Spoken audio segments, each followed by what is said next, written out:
Hello everyone. Today topic radicals chapter second history class 9.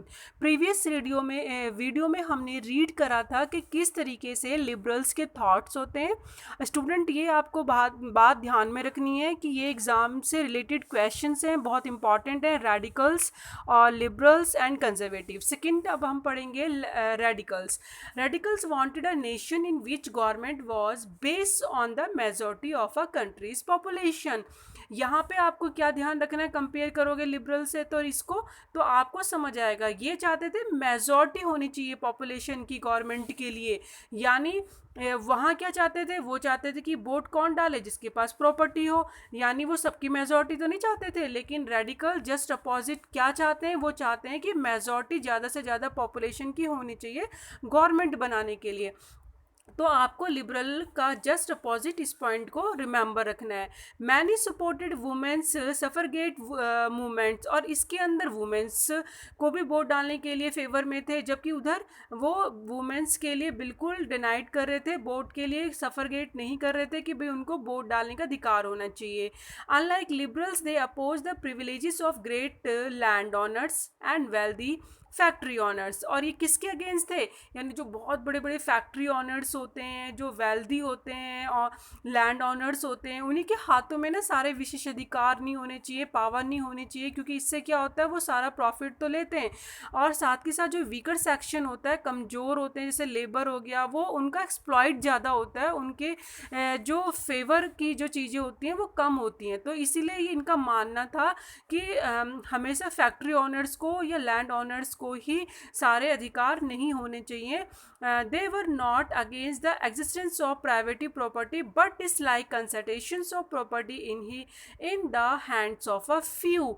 ये क्या थे, इनका मेन पॉइंट ये था कि ये इस चीज़ के खिलाफ तो नहीं थे कि भाई प्रॉपर्टी कुछ लोगों के पास होनी चाहिए, अपनी प्राइवेट हाँ होनी चाहिए, लेकिन कुछ लोगों के हाथ में नहीं होनी चाहिए कि भाई हाँ उसके पास इतनी प्रॉपर्टी है कि वो फिर उसका मिस यूज़ करे और उसके जो नीचे वर्कर्स हैं या फिर फार्मर्स हैं या सोसाइटी में रहने वाले अदर पीपल्स हैं, वो बहुत सारी चीज़ों से क्या रह जाते हैं, वो उनको वो चीज़ें नहीं मिल पाती हैं जो एक ही बंदे को, एक ही व्यक्ति को इतनी सारी प्रॉपर्टी मिल जाती है, या उसको कंसोलिडेट मिलता है, यानी कब्जा मिल जाता है। तो ये आपने अभी क्या पढ़े थे, रेडिकल्स। स्टूडेंट मैं बार बार कह रही हूँ ये तीनों क्वेश्चंस बहुत इंपॉर्टेंट है और इजी भी हैं।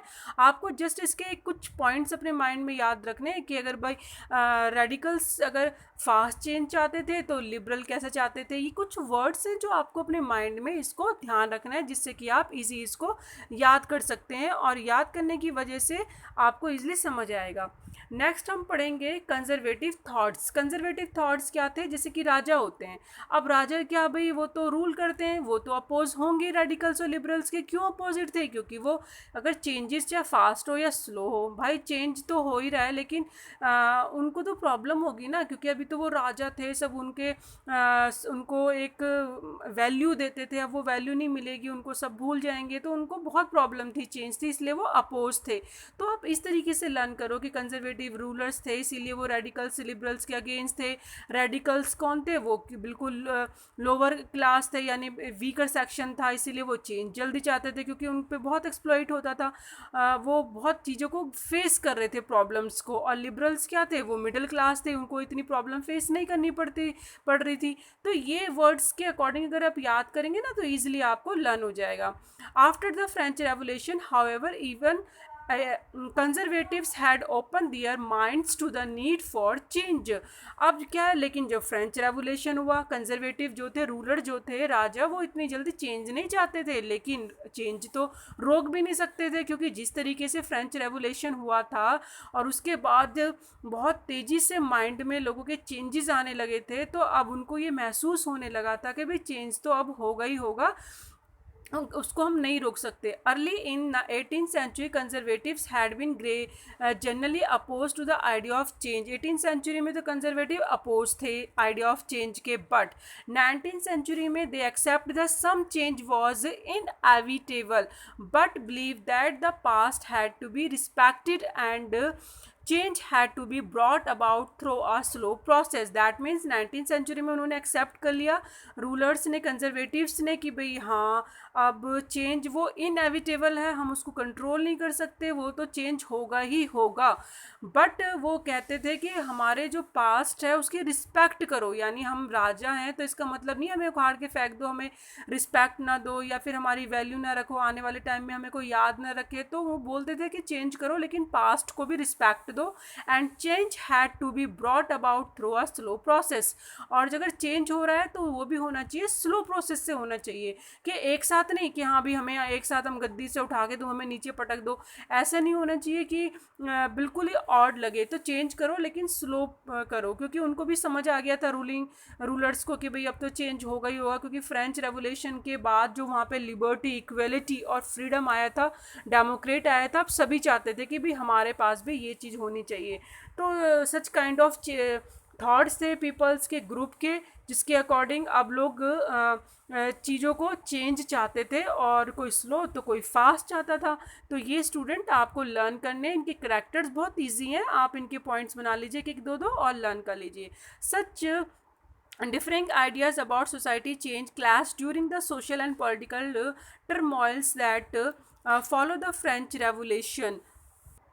अब जो ये चेंजेस आइडिया थे सबके तो अलग अलग ही थे, आपने देख लिया तीनों के अलग अलग थे, तो कुछ क्लैशेज हो रहे थे आपस में सोशल चेंज को लेकर, पॉलिटिकल और सोशल में। अब थोड़े से क्या हो रहे थे,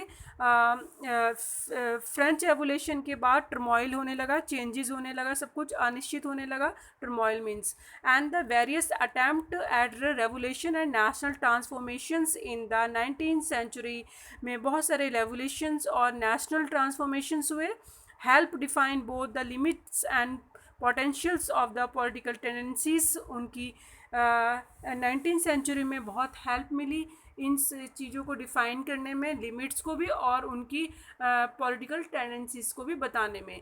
तो ये थे कुछ जो हमने, एज ऑफ चेंज हमारा फर्स्ट टॉपिक था। सेकंड हमने लिबरल्स, रेडिकल और कंजर्वेटिव थॉट्स पढ़े। थर्ड हम स्टूडेंट्स डिस्क्राइब करेंगे 1.2 का industrial society, social change, next video में।